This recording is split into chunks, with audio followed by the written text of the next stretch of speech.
Olá, sejam bem-vindos a mais um episódio do podcast O Tá no Mudo. E hoje, para falarmos sobre arquitetura em tecnologia. Para começar e para entender um pouco mais sobre essa disciplina sensacional e que hoje faz um papel essencial dentro das empresas, estamos aqui recebendo hoje um dos maiores arquitetos, o Brandalize e Natan, Elemar Júnior. E aí, Elemar, tudo bem contigo? Tudo bem, tudo ótimo, cara. Que alegria estar aqui participando do podcast de vocês. Vai ser um bate-papo muito legal. Queria agradecer desde já muito pelo convite. É uma honra falar sobre arquitetura, é um assunto que eu adoro e acho que precisa ser mais discutido. Olha só, hein? As empresas não podem ignorar essa disciplina, Elemar. Mas a gente vai falar muito sobre isso. E para falar junto comigo e contigo, está aqui hoje os nossos co-hosts aí, Branda e Natan. Tudo bem com vocês? Fala pessoal, Elemar, obrigado por ter aceitado o nosso convite, seja bem-vindo ao Tá no Mudo. E assim, com muita satisfação aí te receber, porque a gente sabe que tu é uma pessoa aí que tem uma grande influência na área de tecnologia, e fica até o recado aqui para o Rio Grande do Sul todo. Pô, Elemar aqui, ó, vamos escutar, que vai ser muito bacana o bate-papo de hoje. Mas a minha pergunta, Elemar, é indo já para a prática, tá? Será que é o arquiteto que finalmente vai resolver aquele problema de integrações que a gente tem nas nossas empresas? Tô cheio de sistema. Será que é o arquiteto sozinho que vai resolver? Qual deles? Não fica a provocação aí. Quais dos milhares de arquitetos, né? Essa é a dúvida também. E aí, Natan, contigo? Fala galera, Natan por aqui, sejam muito bem-vindos, Elemar principalmente. E hoje para mim vai ser um grande aprendizado. Eu que normalmente estou pedindo solução, pedindo software, pedindo aplicação, pedindo tudo, e aí sempre vem do lado, não, mas peraí, tu tem que olhar a arquitetura, tem que olhar a arquitetura. E eu sempre fico pensando, o que é essa arquitetura? É um tipo prédio? Pastelaria, né? Então assim, hoje para mim vai ser um grande aprendizado aqui, tô bem curioso e bem na expectativa para o nosso bate-papo. Ah, que legal. Natanzinho, então a gente vai provar hoje que TI não é pastelaria, né? É isso que a gente quer chegar no final do dia aqui. E minha frase provocativa aqui é arquitetura. E daí um entendimento que eu tenho, pelo menos aqui, Elemar. Arquitetura é potencializar resultados e construir soluções para os negócios. Aqui a gente não está falando nada de tecnologia, aqui um arquiteto de negócios ou de soluções, hoje tem cloud, hoje tem segurança, hoje tem infra. Então a gente vai conversar aí sobre essas arquiteturas aí ao decorrer do nosso papo, tá? Beleza, e para iniciar aqui o nosso episódio, a gente precisa primeiro entender o que é arquitetura no contexto de tecnologia.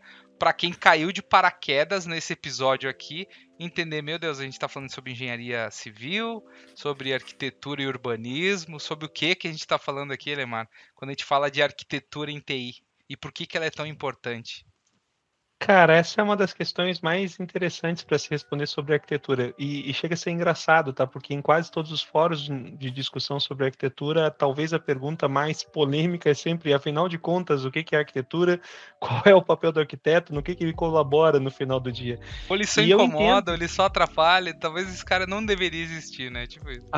Ou vem aqui para tentar impor regra, ou tentar... Enfim, tem um monte de história engraçada para se falar sobre arquitetos. De fato, parte da fama não tão boa até é bem justificada, porque em muitas empresas, em muitos contextos organizacionais, de fato, o arquiteto não anda ajudando tanto quanto poderia. Mas, vamos lá. O que é arquitetura e por que eu acho que as provocações de vocês fazem aí tanto sentido, né?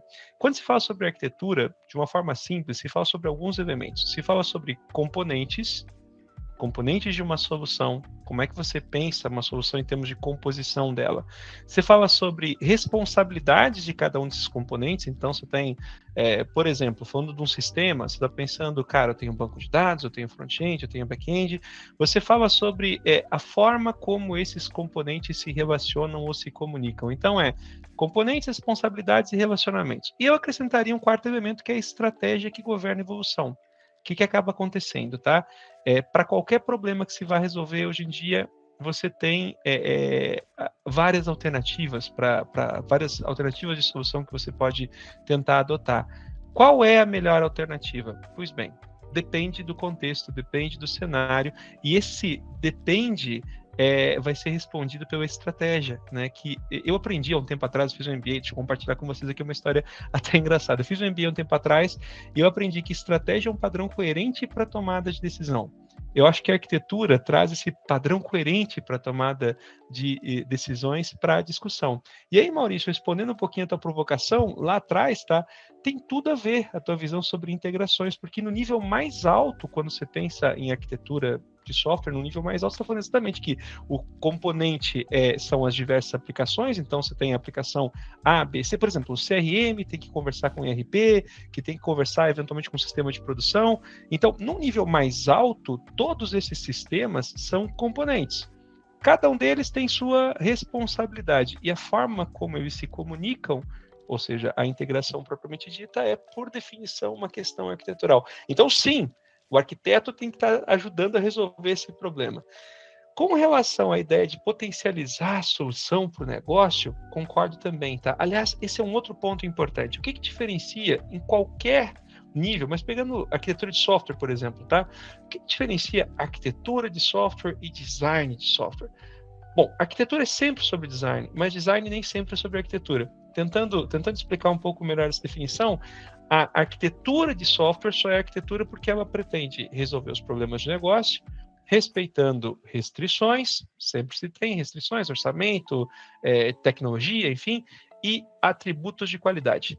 Por exemplo, escalabilidade, disponibilidade, todos esses ADs aí que a gente vive relacionando com soluções. Mas isso só falando sobre arquitetura de software. Não sei se eu respondi a pergunta, mas acho que é um bom começo para nossa conversa. E pensar que a arquitetura em si, quando tu falou de componentes, isso pode se refletir na sua empresa, na empresa de quem está nos ouvindo aqui, que pode ser componente / departamentos, / estruturas, / processos, porque enquanto eu estou falando de atendimento, isso, olhando para um negócio, eu estou olhando como um contexto de atendimento. Então eu preciso identificar quais são os canais de atendimento, como que as pessoas se comunicam com a empresa, quais são as formas de atendimento, se vai ser pelo WhatsApp, se vai ser pelo e-mail, se vai ser por telefone, se vai ser uma central, se vai ser 24/7, se vai ser com pessoas ou sem pessoas, se vai ser um birô em algum lugar, então se vai ser um terceiro e tal. E olhando para sistemas também a gente pode ver da mesma maneira. Da mesma forma que eu olho isso como um contexto de processo, eu olho para um sistema como um contexto de software aqui. Beleza, se vai ser a minha função, se vai ser na nuvem, então essa forma de arquitetura, ela pode passar por várias disciplinas, se é software, se é negócio, se é solução, se é qualquer outra arquitetura, né? Mas no final do dia a gente precisa entender todos os domínios, né, que vão estar envolvidos, Elemar. Eu acho importante aqui trazer, o Elemar vai saber quem que é o autor, eu acredito, tá? Mas para a gente não confundir, a gente tem que ter um cuidado dos processos, do que está acontecendo na organização, para a gente não levar isso, né, como somente isso, puramente para dentro do meu software. O Elemar vai saber com certeza. Tem um monte de cara, tem um monte de fala, tem um monte aí. As teorias aí que dizem, né, Diego, que daí a gente tem que ter esse cuidado para não transferir essa responsabilidade para o arquiteto, que vai ser mais uma pessoa que provavelmente vai estar muito linkada à estratégia, como o próprio Elemar disse, que não é mais talvez só o carinha da TI ir lá e buscar os requisitos, transformar em algo e sair codando isso. E sim, tem esse elemento que, querendo ou não, é muito novo para muitas das empresas, principalmente na região aqui que a gente está, que vem ganhando seu espaço. E aí a minha pergunta, Elemar, o arquiteto em si, qual que é o skill dele? Quais são as formações que fazem parte dessa pessoa? Já trazendo um pouquinho para o contexto das pessoas que estão buscando isso, porque o Diego hoje atua como arquiteto, ele tem uma formação aí muito vinculada, né, Diego, à parte de sistemas de informação, fora experiências em implantações de sistemas e relacionamento muito bom com o processo. O que mais, Elemar? Quem que é essa figura? O que é esse unicórnio que o pessoal está falando aí, Elemar? Eu acho que essa é uma excelente pergunta, tá? Essa é uma excelente pergunta e ela leva a uma reflexão um pouco mais ampla, tá? O Diego falou sobre projetar uma organização, né? E ele está puxando um pouco a sardinha para o lado dele, porque ele hoje atua como arquiteto de negócios. E exatamente o arquiteto de negócios pensa a organização, aonde ele vê invariavelmente os departamentos como os diversos componentes, os processos como forma de relacionamento, e enfim, o arquiteto de negócios pensa a empresa, né? E tem uma disciplina, inclusive, em arquitetura muito, muito bacana, que é a disciplina de arquitetura corporativa. Quando você fala em arquitetura corporativa, você está conectando, eventualmente, a arquitetura de negócios, a arquitetura de software, a arquitetura dos dados, a arquitetura da infraestrutura. Você conecta, pelo menos, essas 4 dimensões aí para encontrar soluções para atender os problemas do negócio. E por que é importante falar sobre isso, tá? Porque, meninos, vocês devem concordar comigo que especialista é uma pessoa que sabe cada vez mais sobre cada vez menos. Pensar negócios está cada vez mais difícil. Pensar tecnologia está cada vez mais difícil porque o tema é muito amplo, né? E pensar como organizar a discussão, pensar em como trazer especialistas para participar da discussão, pensar em como trazer o negócio para participar da discussão é um grande desafio. Respondendo então a tua pergunta, Maurício, o arquiteto é, acima de tudo, na minha análise, um orquestrador. Ele não é alguém que dá as respostas, mas é alguém que garante que as respostas sejam dadas. Ele não é quem justifica as respostas, mas é quem garante que as respostas sejam justificadas. Ele não é necessariamente também quem vai comunicar as decisões e comunicar as justificativas, mas é quem vai garantir que essa comunicação seja feita e seja feita de uma forma efetiva. Repara, ó, eu conheço, falando em tecnologia, por exemplo, eu posso dizer que quase todos os bons arquitetos que eu conheço têm uma excelente base técnica, mas eu entendo que é muito mais uma correlação do que causalidade. Na prática, eu entendo que o arquiteto precisa ter bons soft skills, boa habilidade de comunicação, bom entendimento e principalmente fluência em 2 espectros. Um lado, ele tem que conseguir falar com o pessoal que está trabalhando com bits e bytes, um pessoal mais técnico, falando em caso de software. Do outro lado, ele tem que conseguir falar com o pessoal de negócio. Porque senão ele não vai conseguir fazer essa orquestração, que é o grande desafio. Ele tem que orquestrar e organizar as ideias. Mais uma provocaçãozinha para vocês, né? No passado, quando a gente pensava em TI, a gente pensava em TI como sendo custo. Infelizmente já houve essa fase. E cara, como a gente aprendeu também na faculdade, custa que nem unha, a gente tem que cortar sempre. Então, houve uma fase de que a gente só falava em cortar custos com TI. Depois teve uma fase em que se começou a pensar em TI como asset. Cara, TI é um recurso. Então, a fase do TI como recurso é marcada por as empresas discutindo sobre como ia ser feito o rateio. Né? Como que eu vou ratear o custo Coisa do boa, projeto? Discussão bacana. Isso aí é uma discussão produtiva. E todos nós que passamos por grandes empresas já vivemos essa discussão pelo menos uma vez. As empresas passaram, ainda bem, por essa fase. Depois tem uma outra fase em que se começou a perceber TI como parceira. A TI é parceira do negócio, a TI é parceira do negócio. E, finalmente, hoje, as empresas mais modernas, as empresas que conseguiram atravessar a ponte da transformação digital, né, Natan? São aquelas empresas que percebem TI como enabler. Ou seja, TI não está aqui mais para ser parceira do negócio, porque, de certa forma, hoje, TI é o negócio. Né? Então, o arquiteto, Maurício, independente da disciplina em que ele for atuar, ele precisa ser uma pessoa com soft skills, com boas habilidades de comunicação, para entender que ele precisa fazer a coisa ficar clara, tanto para quem está no topo, falando de business, quanto quem está na base, eventualmente garantindo que a operação aconteça. Cara, isso muito bom esse bate-papo, e a minha pergunta, né, eu vou deixar ela aqui, era muito sobre essa evolução, porque há 10 anos atrás, a gente, pelo menos eu não via essa estrutura de pensar um arquiteto de soluções, um arquiteto de negócios dentro das empresas.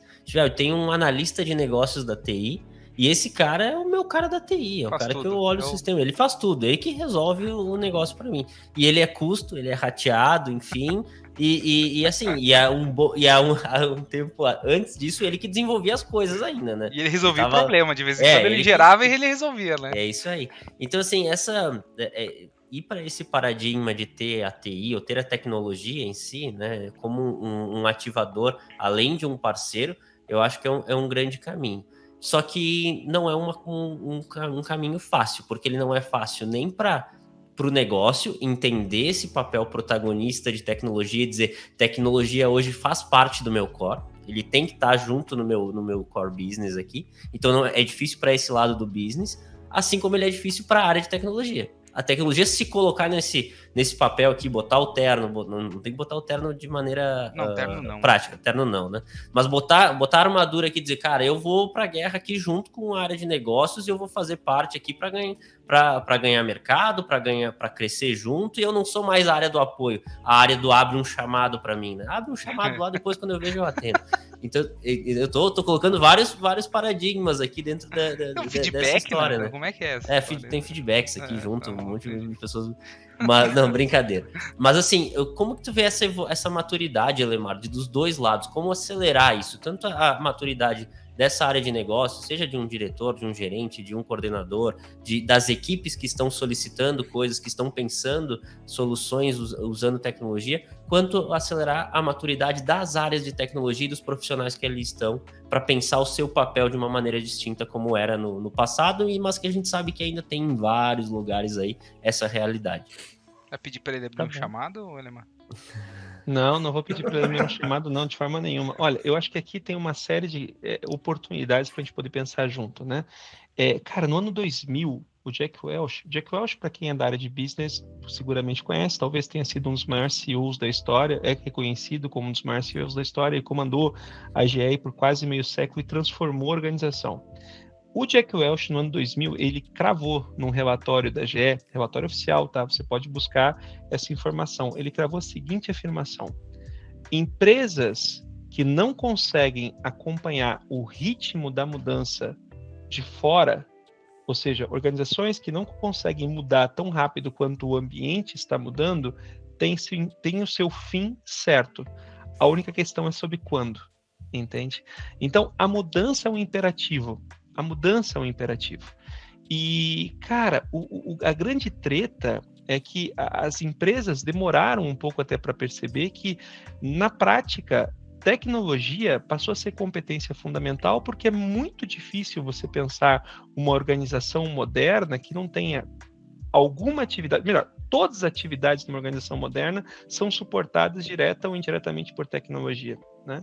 Eu ouço muito, Nathan, eu ouvia muito até pouco tempo atrás a afirmação de que, poxa, nossa empresa não é uma empresa de tecnologia e nossa empresa faz blá, né? A treta como que a tua empresa pode até não ser de tecnologia, mas ela tem tecnologia como competência core, porque se você desligar a tecnologia, você vai perder a capacidade de executar quase todas as atividades. Então, no passado você fala sobre marketing digital, hoje é besteira, se fala sobre marketing. No passado você fala sobre RH digital, agora você fala sobre RH. No passado você falava em indústria digital, agora com a indústria 4.0, poxa, isso de novo é besteira, você fala sobre indústria. Você dizer que a sua empresa não é digital, é quase dizer que você não tem uma empresa, entende? Então, essa primeira consciência é muito importante. Por outro lado, nós ainda temos um imperativo, né, de que uma cultura de nós e eles, né? Nós do negócio, eles de tecnologia, ou nós de tecnologia e eles de negócio. As empresas ainda não acharam um formato bacana de fazer essa comunicação acontecer de forma mais fluida. E na minha percepção, o grande problema, a grande causa para essa conversa não fluida está exatamente na forma como se estabelece objetivos. Os objetivos da área de tecnologia nem sempre estão alinhados com os objetivos da área de negócios, e os objetivos da área de negócios nem sempre estão alinhados com os objetivos da área de tecnologia. Falando sobre o Manifesto Ágil, que todos vocês devem conhecer, e se não conhecem, recomendo que conheçam. O Manifesto Ágil, ele tem o seu terceiro item, lá ele fala sobre colaborar com o negócio antes de seguir contratos. E essa palavra colaborar tem aí uma escolha curiosa, tá? Por que se falou sobre colaborar e não sobre cooperar? Porque, na prática, quando eu falo em cooperar com alguém, significa que sim, eu vou fazer tudo que está ao meu alcance para ajudar a outra parte, ok?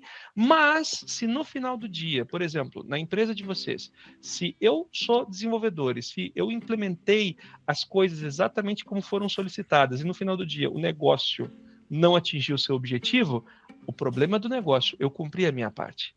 Se eu penso dessa forma, eu só cooperei. Para eu colaborar de fato, eu tenho que fazer com que as minhas metas sejam, no mínimo, alinhadas com as metas do negócio. Cara, o time de tecnologia, as pessoas de tecnologia têm que entender que não adianta implementar certo a feature errada, né? E essa separação do nós e eles só colabora para isso. Por exemplo, coisas que a gente vive ainda vendo nas empresas. As empresas ainda têm um embate em a área de negócios pede requisitos e o time de tecnologia coloca prazo. Tudo bem, enquanto funciona, só que geralmente não funciona, porque pessoas de tecnologia é difícil dar prazo. Então o que acaba acontecendo? Abre aspas aí, né? Mas tecnologia e obra. Tem duas coisas que nunca vai terminar no tempo, né? Por isso que os dois têm arquiteto.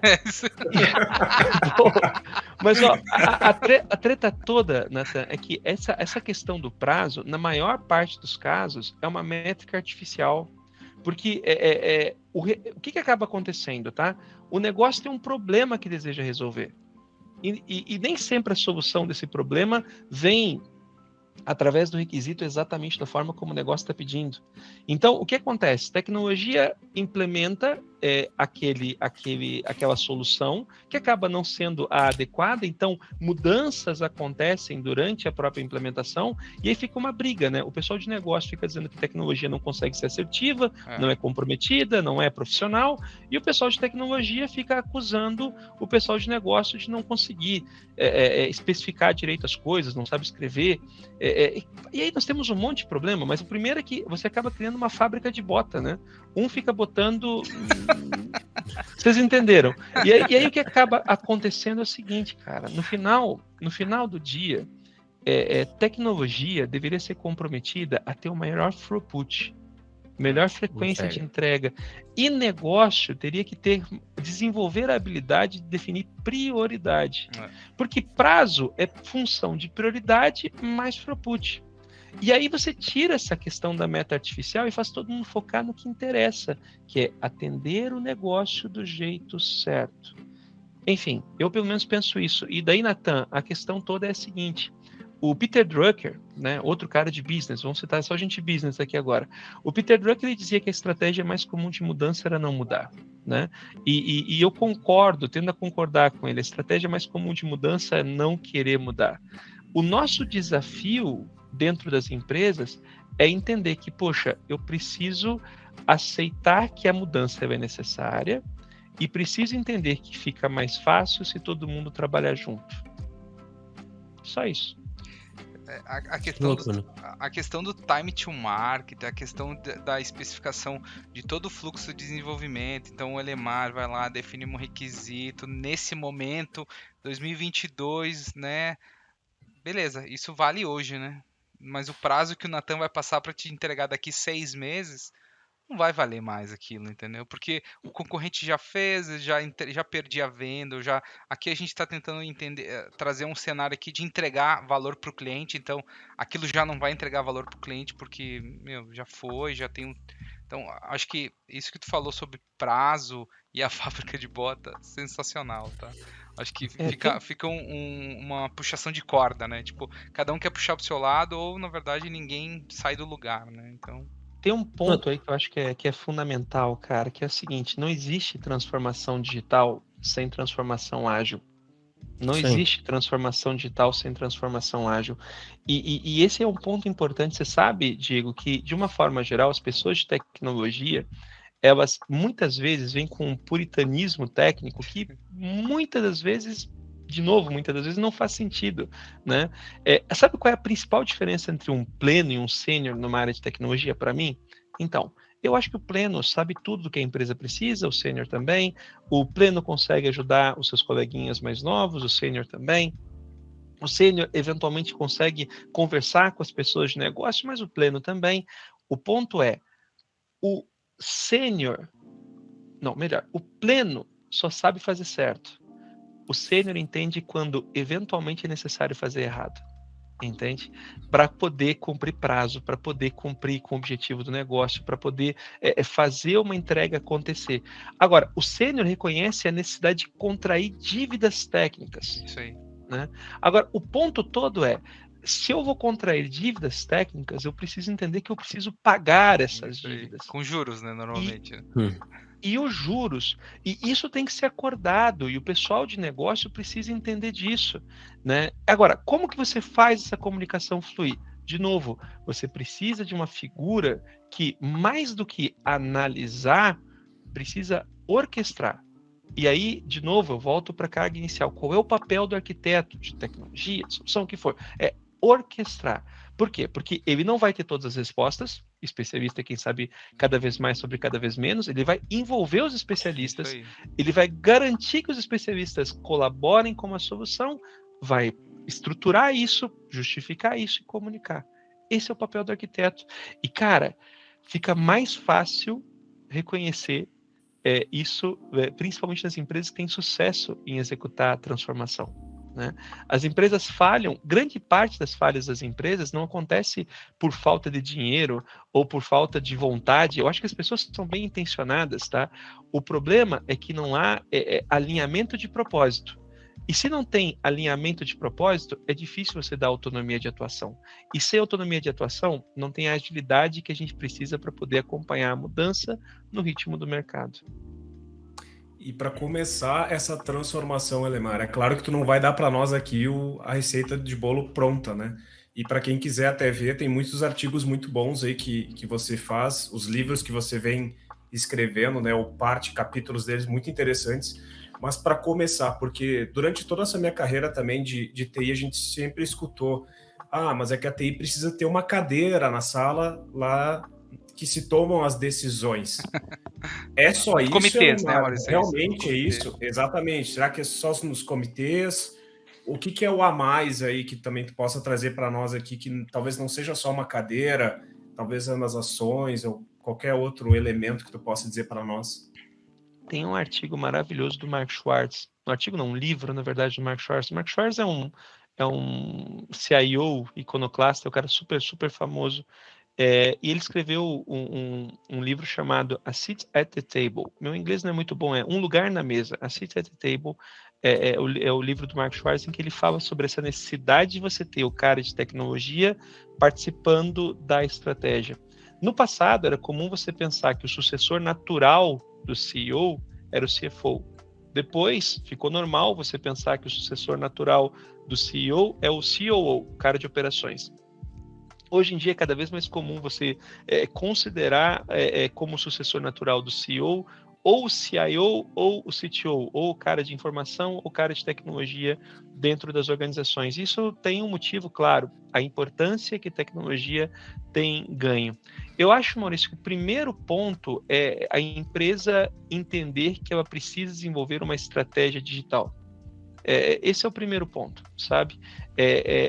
As organizações precisam entender que ter uma capability digital transforma ou dá condições ou mais condições para ela de construir diferenciais competitivos na sua cadeia de valor. Né? Eu só vou conseguir potencializar meus diferenciais competitivos se eu utilizar tecnologia e usar bem. Né? Então, o primeiro passo, eu entendo, Maurício, isso é recorrente, é começar de cima. A empresa precisa desenvolver consciência da importância digital. Tendo feito isso, eu acho que começa-se a entender também a importância de você envolver processos de transformação ágil. Né? Você precisa falar cada vez mais sobre agilidade. Você precisa cada vez mais trazer para dentro das empresas a discussão sobre como entregar resultados de maneira mais efetiva e de forma menos burocrática. Isso implica fatalmente o Peter Drucker falava sobre isso nos anos 40, tá? Em reconhecer que a gente está na era do trabalhador do conhecimento. Você não pode trazer cabeças para a tua empresa se tudo que você quer dela são os braços, né? Então, isso não faz sentido. Então, a gente precisa trazer para dentro das empresas essa consciência de criar times que consigam gerar resultados. É meio paradoxal isso, porque eu tô falando que a gente tá na era da tecnologia, tá? Mas sai na frente as empresas de tecnologia que conseguem lidar melhor com pessoas. No final do dia, gente. Cara, teve uma fala que eu ouvi aqui dentro da empresa que foi do CIO mesmo, foi do cara, o Ricardo Guerra, falando que o que a gente quer é não ter a definição. Não sei se o Natan é de negócio ou ele é de tecnologia. Eu sei que o Natan está numa squad, que essa squad está dentro de uma RT, né, que a gente chama aqui, que é uma tribo que tem dentro de um time que é de uma comunidade, né? Então, no final do dia, eu não sei se o Natan é de tecnologia ou de negócio. Eu sei que o Natan tá lá desenvolvendo um produto e atendendo o cliente, entendeu? Então, tanto tecnologia precisa aprender do negócio e saber o que o negócio está fazendo, quanto negócio precisa entender o que é uma API, o que é um banco de dados, o que é uma estrutura, qual que é a tecnologia que tu está utilizando, como que funciona as integrações. Obviamente ele não vai saber lá no bit e no byte, né, Lemar? Mas ele tem que entender a complexidade, porque só o planning poker lá do Maurício não vai servir para definir lá o tempo ou o tamanho da sprint, entendeu? Então tem algumas coisas aqui que precisam ser, quando eu digo não democratizadas, mas normalizadas, dizendo assim, eu sou de negócio, Lemar, e eu não quero saber sobre tecnologia, né? Eu sou de TI, mas eu não quero entender por que o cliente não está conseguindo fechar um carrinho de compras lá no meu e-commerce, entendeu? Então, quer dizer, no final do dia eu preciso saber de tudo, só que eu tenho um papel dentro daquela squad, eu tenho um papel dentro daquela tribo, eu tenho um papel dentro daquela guilda e assim por diante, pensando, né, numa estrutura de tribos e assim por diante, né?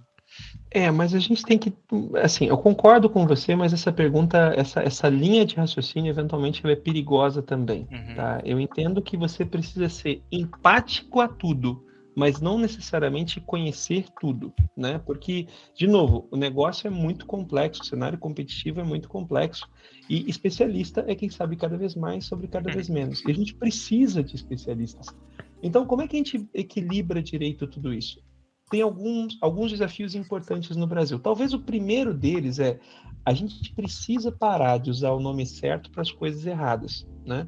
Por exemplo, tem uma galera que fala sobre juntar um roadmap para um período determinado e chama isso de sprint. Não é sprint. Ou então bota um quadro na parede com alguns post-its movendo de um lado para o outro e diz que está fazendo Kanban. Ou junta um bocado de gente dentro de uma sala e diz que tem um squad. Cara, você tem um time e olhe lá, entende? Então, a gente precisa, eu acho que, e aí, indo na linha do que o Maurício tinha perguntado antes, a gente precisa começar a entender que nós precisamos desenvolver método para fazer as coisas do jeito certo. E Diego, mais do que ter, quando eu falo em ter empatia, significa em me preocupar em fazer com que as pessoas tenham metas compatíveis. Isso aí, claro. E compatíveis, porque eventualmente eu tenho metas de negócio que apontam numa direção, enquanto metas de tecnologia apontam para outra, né? E aí você começa eventualmente a ter alguns desvios muito, muito difíceis aí, porque as pessoas acabam no final do dia, as pessoas vão entregar aquilo pelo qual elas são avaliadas, o resultado dela é avaliado. Se por acaso a meta de tecnologia é cumprir prazo, por exemplo, ignorando a satisfação do negócio. Exato. Então, assim, a gente precisa gastar, e esse talvez seja o grande desafio da liderança, tá? Liderar, nisso eu sou meio filhote de Falcone, tá? Liderar é bater meta com o time fazendo a coisa certa. Eu tenho que aprender a definir metas boas. Metas que autorizem um trabalho colaborativo. Enquanto eu não me concentrar em desenvolver metas boas, eu vou ficar fazendo discurso até o final do dia, mas não vou conseguir induzir o processo. Elimar, tem uma meta, um OKR, acho que da Uber, se eu não me engano, que é aumentar a quantidade de viagens. Olha o que eu tenho que aumentar, né? Olha o que eu tenho que aumentar por trás desse OKR, dizendo assim, bom, eu tenho que aumentar a quantidade de viagens, é um indicador. Beleza, o que eu preciso fazer? Eu preciso aumentar a quantidade de motoristas, captação de clientes. Eu tenho um contexto gigantesco por trás de um indicador, entendeu? Então, Acho que é bem nesse sentido que tu falou mesmo, tá? Quer ver um exemplo? Quando você vai para alguém do Netflix e pergunta, Netflix, qual é o teu objetivo? Né? E é bom citar essas empresas, embora elas também não sejam perfeitas. Tá? A Netflix teve um drop nessa semana, enquanto a gente está gravando, gigantesco. Importante. Deu ruim, né? Mas olha só, o pessoal da Netflix fala, cara, é muito importante que qualquer pessoa consiga assistir em qualquer lugar, qualquer conteúdo do catálogo, em qualquer device. Simples assim. É isso aí. Né? Então, como é que você faz para alguém de tecnologia saber se está contribuindo ou não com o negócio? Qualquer pessoa consegue assistir em qualquer lugar, qualquer item do catálogo, em qualquer device? Poxa, como é que eu tomo a decisão se eu vou adotar uma tecnologia nova ou não? Cara, eu vou conseguir cumprir essas metas ainda? Né? Como que eu meço isso? Como que eu meço isso? Como que eu garanto que isso esteja... Quando alguém de tecnologia trabalha para isso, vai se preocupar, por exemplo, em fazer o filme novo funcionar maravilhosamente bem na TV nova, mas também naquela TV de 6 anos, que está ali na sala e não recebe atualização no aplicativo há 6 anos. E o aplicativo deles funciona ainda na TV de 6 anos. Funciona. Muito obrigado, Globo. Funciona. Por quê? Porque os objetivos... Perdeu o patrocínio agora, tá? Porque os objetivos deles são bem claros, entende? Então, essa é a grande preocupação. Outro ponto importante, Maurício e Natan, né? Vou falar para eles dois, eu te excluí agora, tá, Diego? Boa. Tá em outro ponto muito, muito importante, muito, muito, muito importante que a gente precisa entender. Papel intransferível da liderança ajudar a moldar a cultura. A cultura é definida, a cultura é o jeito da empresa pensar e agir, né? E a cultura é definida pelos sucessos do passado. Os líderes do passado definem a cultura. E, embora os líderes comecem definindo a cultura, depois de um certo tempo, a cultura passa a definir a liderança. O ponto é, para nós podermos mudar a forma como a empresa pensa e age, nós temos que fazer uma revisão na cultura. E só quem molda a cultura é a liderança. Então, a liderança tem papel fundamental na transformação digital e na transformação ágil. Eu fico dizendo que transformar é você eliminar complexidade predatória para viabilizar e implementar rupturas articuladas, né? Quanto que eu consigo minimizar de complexidade, quanto que eu consigo maximizar de rupturas. O resultado dessa equação complicada define o tamanho da transformação que eu estou promovendo. Né? Então, essa obsessão em eliminar complexidades é o que no final do dia vai fazer diferença. Que legal, cara. Muito bom. Não, e tem muito a ver, né? E quando a gente fala dessa parte de tecnologia, de arquitetura, o que a gente está mencionando muito aqui está muito relacionado à inovação. A gente não está falando de rollout do sistema que eu já coloquei em 4 plantas e vou colocar na 5ª. A gente está falando de construção de coisas novas, baseadas em tecnologia, baseadas muitas vezes em coisas que nunca foram feitas antes. E aí foi muito legal o Elemar trazer a parte do ágil, trazer essa parte de metodologia, porque muitas vezes o cenário de inovação é um cenário de incerteza, ele é um cenário de hipóteses, ele é um cenário de validação, ele é um cenário de evolução. Então, falar sobre negócio, desenha os requisitos e eu vou desenvolver tudo certinho aqui conforme os requisitos que tu me desenhar, e se der errado é porque tu não desenhou bem. Possivelmente o negócio nem sabe direito quem que é o requisito. Ele foi lá, explorou, conversou com o cliente, viu que tinha uma dor, viu que tinha uma oportunidade, disse, cara, vamos fazer alguma coisa aqui, vamos experimentar e vamos ver se a gente consegue colocar uma nova solução no mercado e evoluir isso para um produto escalável, para um produto que vai funcionar e que vai gerar em 3 anos, em 5 anos, talvez muita receita e talvez uma grande penetração de mercado.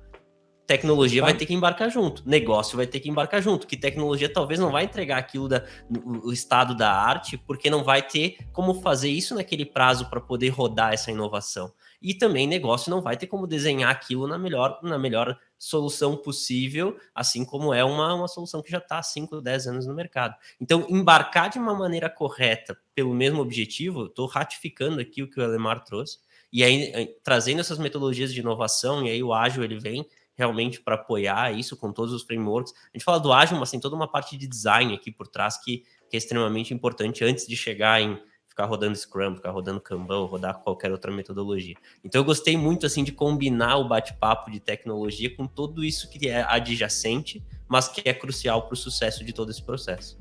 Natan, você falou sobre... Lá vem a historinha, tá? Você sabe que tem uma coisa engraçada aí.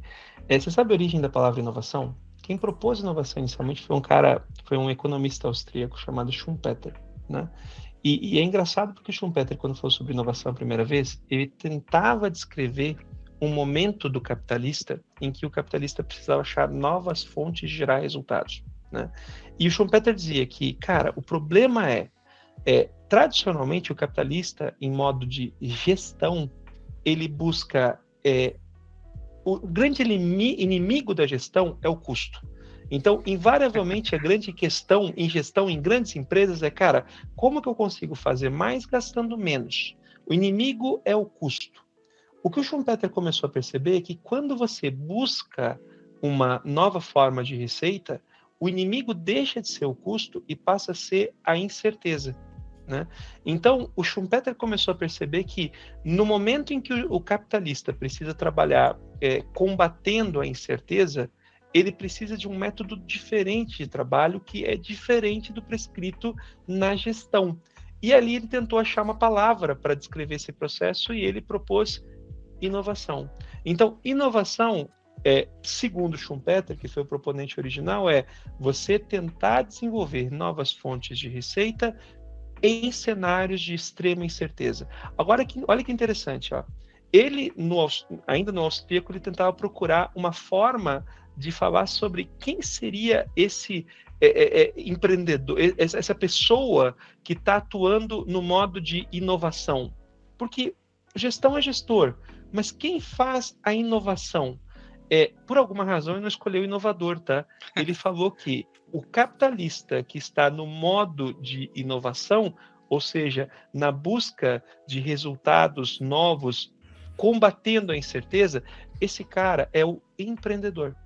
E aí ele criou junto o conceito de inovação e empreendedorismo, que tem tudo a ver. E hoje em dia, quando a gente fala sobre tecnologia, a gente está falando fatalmente em trazer pensamento empreendedor, intraempreendedorismo, se fala sobre um monte de coisa, mas pensamento empreendedor para dentro de casa. As pessoas de tecnologia têm que ter pensamento empreendedor, as pessoas de negócio têm que ter pensamento empreendedor para quê? Para ajudar o negócio a trabalhar, combater, sobreviver nesse ambiente de mudanças que é tudo menos certo. Então, combatendo a incerteza. E aí vem a arquitetura. Caramba. Que show. E quando a gente está falando aqui, uma pergunta final aqui, olhando para quais são essas skills da pessoa de arquitetura aí, 140 caracteres, Elemar? Cara, ser um orquestrador. Orquestrador mesmo. Ser um orquestrador. E aí você generaliza isso para arquitetura de negócios, um orquestrador. Esse cara, por que ele tem que desenhar diagramas? Porque desenhar diagramas faz parte de comunicar. E ele precisa comunicar, sabe? Ele precisa trazer as pessoas para decidir junto. Então é isso. O arquiteto é, acima de tudo, um orquestrador. Ele facilita o envolvimento dos especialistas, ele viabiliza alinhamento de propósito para que a empresa tenha fatalmente autonomia de atuação. Muito bom. Natanzinho, contigo. Não, eu assim, só indo pro final, já vou comentar que a minha expectativa inicial nesse episódio foi totalmente cumprida. Eu disse que eu ia aprender muito aqui e realmente aprendi. Então eu espero que todo mundo que esteja ouvindo esteja com essa mesma sensação. E eu tenho que fazer um agradecimento aqui muito importante ao Centro Universitário Uniftec, que é nosso parceiro aqui do podcast Tá no Mudo, nos ajuda a viabilizar esse conteúdo para todos vocês. Então, cursos técnicos, pós-graduação, graduação, MBAs, cursos de qualificação relacionados muito à tecnologia, o Centro Universitário Uniftec é um grande parceiro, então acessem o site do Uniftec, entrem em contato tanto para o presencial quanto para o EAD. Presencial muito aqui no estado do Rio Grande do Sul, mas o EAD em todo o Brasil e também em todos os lugares que falam português. Então, Pegou muito internet, obrigado aí né? Isso aí, pegou a internet, tem Uniftec. Muito obrigado aí pro pessoal e Diego, tá contigo. Muito bom, Elemar, muito obrigado pela tua presença aqui, falar uma aula de novo, né, sobre arquitetura. E quem quiser falar contigo, entrar em contato, conhecer a Exímia, conhecer o Bruno, conhecer toda essa galera que trabalha lá contigo, como que faz aí, Elemar? Então, o jeito mais fácil de me encontrar é em elemarjr.com, esse é o meu site pessoal, que vai cair dentro de uma página da Exímia, eximia.co, CO não é .com, é eximia.co, é o site da minha empresa. Nas redes sociais, você me encontra no Twitter como @elemarjr, no Instagram como elemarjr, no LinkedIn, linkedin.com/elemarjr, só no Skype que é diferente, que é elemar.junior, porque alguém pegou elemarjr antes de mim. Mas é elemarjr em qualquer rede. Mas acho que ninguém vai te procurar no Skype. Eu acho que ninguém vai te procurar no Skype, Elemar. E se me procurar, não vai me achar, porque dificilmente eu vou. Muito bom, então entre em contato com o Elemar, conheço mais aí sobre arquitetura, acho que é uma das pessoas referências aqui no Brasil e um cara muito conhecido mesmo, que traz muito conhecimento para todo mundo aqui. E para você que está nos ouvindo até aqui, muito obrigado. Não esqueça de acessar o nosso site. Então a gente tem site, tem Instagram, tem LinkedIn. Nos procurem lá como Tá no Mudo. E não esqueçam de avaliar esse podcast aqui e também curtir os nossos posts nas redes sociais aí sobre esse episódio, tá bom? Muito obrigado e até o próximo episódio. Tchau, tchau!